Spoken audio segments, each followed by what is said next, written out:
Changer, c'est toujours compliqué. Quel que soit le métier, on trouve souvent une bonne raison de ne rien modifier.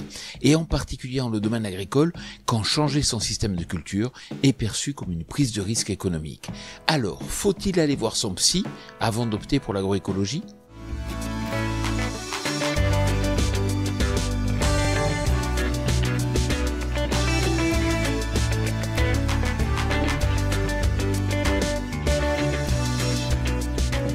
Cette question un peu saugrenue, mais qui traduit la réalité de la peur du changement, nous l'avons posée à Xavier Dubreuc, un conseiller en maraîchage bien connu, car c'est un véritable expert de l'agriculture de conservation.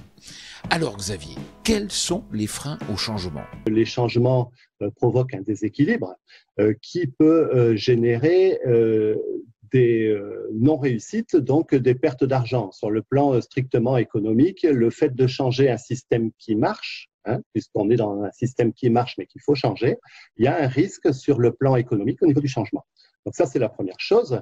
Et ensuite, la deuxième chose, c'est une dimension qui est plus, alors je ne sais pas s'il faut dire abstraite, mais en tout cas plus psychologique. C'est-à-dire que pour un certain nombre de personnes, qu'ils soient conseillers d'ailleurs ou agriculteurs, le changement peut faire peur et de manière qui ne soit pas vraiment factuelle. C'est-à-dire, on peut démontrer par A plus B des très bons résultats qui sont obtenus par des gens qui ont déjà changé leur pratique, des résultats qui sont équivalents, voire meilleurs, et qui, malgré l'équation par A plus B qui est démontrée que c'est bien et que ça peut être mieux, eh bien, qu'il n'y ait pas de changement. Et donc, c'est une dimension qui, selon moi, est davantage psychologique que factuelle.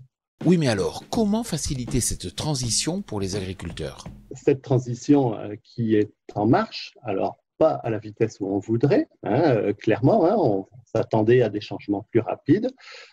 Il passe par la formation, par l'accompagnement en groupe.